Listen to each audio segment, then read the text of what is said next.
जिंदगी कब बदल जाए कोई नहीं जानता। रत्ना ने घर में घुसकर जल्दी से दरवाजा बंद कर लिया और कमरे में बिस्तर पर गिरकर जोर जोर से रोने लगी। जितना अपने अतीत से भागने की कोशिश करती उतना ही किसी न किसी रूप में वो सामने आ ही जाता। अपने अतीत से बचने के लिए उसने अपना शहर और रिश्तों को भी छोड़ दिया और अकेले गुमनाम जीवन बिता रही थी। लेकिन आज ऑफिस में फिर से अमित सामने आ गया, वो भी उसका सीनियर बनकर, जिससे बचती रही कि सामना ना हो कभी। वही अब दिन भर साथ रहेगा। नहीं नहीं, कैसे अपनी भावनाएं दबा पाएगी, खुद की खुशी के लिए कैसे दूसरों की खुशी छीने। सोचते सोचते अतीत में गोते खाने लगी। माँ, बाबूजी और वह घर की सबसे बड़ी बेटी, उसके बाद लड़के की चाह में एक के बाद एक करके 5 और बहनें, ना चाहते हुए भी बड़ी बहन से माँ बन गई उन सभी की।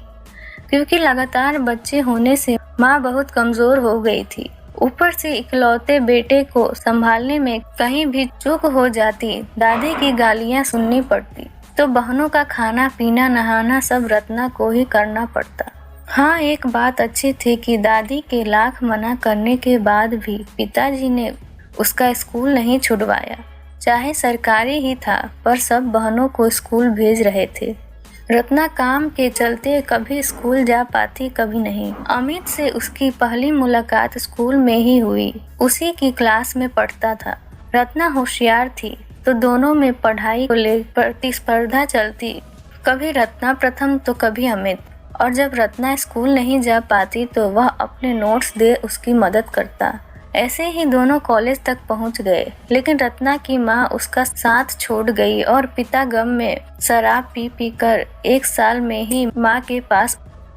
अब तो सारी जिम्मेदारी रत्ना के कंधों पर। पिता की जगह बैंक में नौकरी मिल गई, पर घर और बाहर रत्ना पिस गई। इसके अलावा किसी को पढ़ने का शौक नहीं, तो एक एक कर उसके लिए लड़के देख अपने बूते से ब्याह करती गई। पहले 2 बहनों का, फिर दूसरी 2 का, फिर दूसरी 2 का। साथ ही खुद एक के बाद एक एग्जाम दे कर बैंक में मैनेजर की पोस्ट तक पहुंच गई। अमित ने उसे शादी के लिए कहा तो वो बोली, मेरे ऊपर पूरे परिवार की जिम्मेदारी है और पहले उनकी शादी करूंगी। मैंने अपने बारे में सोचना छोड़ दिया है और जब तक अपनी जिम्मेदारियों से मुक्त होऊंगी तब तक उम्र निकल चुकी होगी, तो शादी का कोई मतलब ही नहीं रह जाएगा। और फिर इस बूढ़ी से कौन शादी करेगा? मैं करूँगा। अमित ने उसका हाथ अपने हाथों में लेकर कहा। मैं कब से अपने प्रेम का इजहार करना चाहता था, पर कर नहीं पाया। उसने रत्ना की आंखों में आंखें डालकर कहा, और मैं तुम्हारे साथ, मैं भी तुम्हारी जिम्मेदारियों को पूरा करने में मदद करूँगा। नहीं अमित, मेरे परिवार की जिम्मेदारियों को मुझे ही उठाना है। मेरा ख्याल दिल से निकाल दो। मैं तुम्हारे काबिल नहीं और तुम्हारे माता पिता का कहा मान, जहाँ वो कहें वहीं शादी कर लो। इस प्रेम का कोई अर्थ नहीं है और मैंने कभी तुमसे प्रेम नहीं किया। कहने को तो उसने अमित को कह दिया, लेकिन घर आकर कितना रोई थी वो भी अमित से अथाह प्रेम करती थी, पर अपनी जिम्मेदारियों के तले वह उसका जीवन खराब नहीं करना चाहती थी। उसके सपने और माता पिता की खुशियों को छीनने का पाप नहीं करना चाहती थी। वह तो अमित से ये भी ना कह सकी, तेरे बिना जिंदगी से कोई शिकवा तो नहीं, और तेरे बिना जिंदगी भी, लेकिन जिंदगी तो नहीं। भाई और सबसे छोटी की शादी कर जब उसने देखा कि भाई और अपनी गृहस्थी में रम गया है और उसकी पत्नी उससे दूर रहना चाहती है, बस एक छोटी बहन के अलावा किसी को उससे मतलब नहीं, तो किसी को भी बताए बिना उसने अपना ट्रांसफर करवा लिया। ना किसी का फोन, ना किसी से बात, बस अपने काम और अपने आप में सिमट गई। बालों में झूलती सफेद और आंखों के नीचे पड़ी झुर्रियों से बढ़ती उम्र का एहसास लिए दिन गुजार रही थी कि आज अचानक अमित को सामने देख उसे अपने जज्बातों पर काबू नहीं रख पाई। नहीं, वो कमजोर नहीं पड़ेगी। अमित से प्यार तो कब से था, पर अपने परिवार की खुशियों के चलते जाहिर नहीं किया। तो अब भी नहीं करूँगी। क्यों उसकी और उसके परिवार के बीच आकर उन्हें दूर करूँ। तभी दरवाजे की घंटी बजी। उसकी बाई ने आकर उसे खबर दी कि कोई अमित जी आए हैं उससे मिलने। ओह, अमित घर भी पहुंच गया।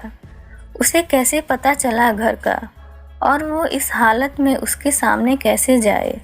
नहीं, नहीं जाएगी, उसे नहीं दिखाना मेरा मन का द्वंद्व सोचकर बाई से बोली, उन्हें बैठाकर चाय नाश्ता करवाना, मैं आती हूँ।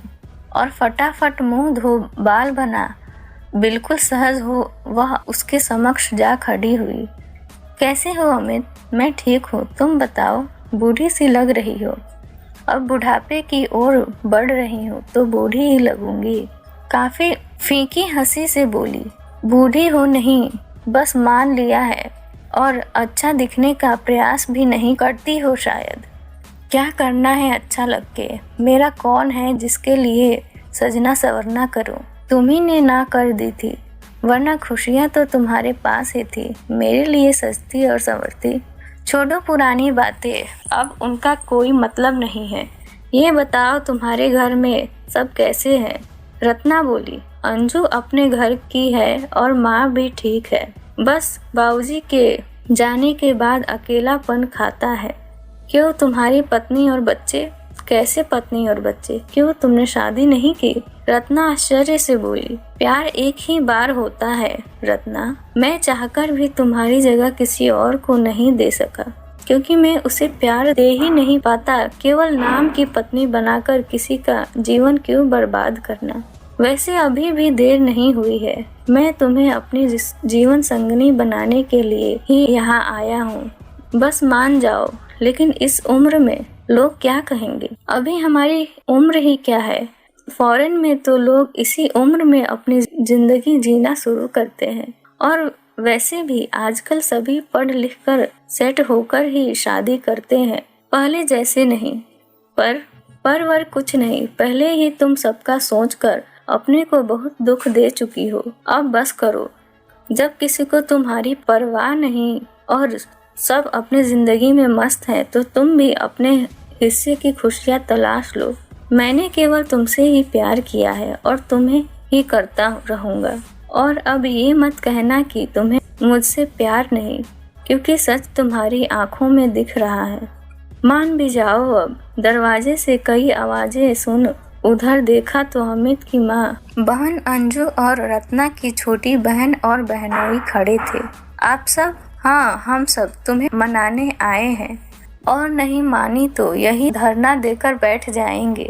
हाँ दीदी, बहुत त्याग कर लिया, अब हम तुम दोनों को एक करके ही जाएंगे, उसकी छोटी बहन बोली। अमित की माँ ने रत्ना के पास आ उसके सर पर हाथ फिराते हुए कहा, अब तो मान जाओ, अब तुम्हारी सारी जिम्मेदारियां पूरी हो चुकी हैं। अब मेरे बेटे को उसकी और मुझे मेरे घर की खुशियां दे दो, ताकि मैं भी सुकून से मर सकूं। नहीं नहीं, आप ऐसा मत कहिए, आपको हमारी उम्र लग जाए, जैसा आप चाहेंगे वैसा ही होगा, कहकर रत्ना ने उनके पैर छू लिए। और दूसरे ही दिन मंदिर में सभी के बीच अमित और रत्ना शादी के बंधन में बंध गए। रत्ना दुल्हन बनी यही सोच रही थी कि जिंदगी कब बदल जाए कोई नहीं जानता, और कब क्या दे दे, कहाँ कल तक अकेले जीवन बिता, और आज की सुबह अमित और परिवार का साथ दे गई। उसने भरी आंखों से अमित की ओर देखा, अमित उसे ही देख रहा था। उसने रत्ना का हाथ मजबूती से पकड़ते हुए कहा, अब दुख भरे दिन बीत गए हैं, वादा है तुम्हें हर खुशी दूंगा, बस तुम मेरा हाथ थामे रखना। और हाँ, अब तो सच कह दो कि तुम्हें मुझसे बहुत प्यार है। अमित हमेशा था और हमेशा रहेगा, रत्ना ने अमित के गले लगते हुए कहा, और दोनों के जीवन की नई शुरुआत हो गई। वीडियो पसंद आई हो तो लाइक करें और चैनल को सब्सक्राइब करें।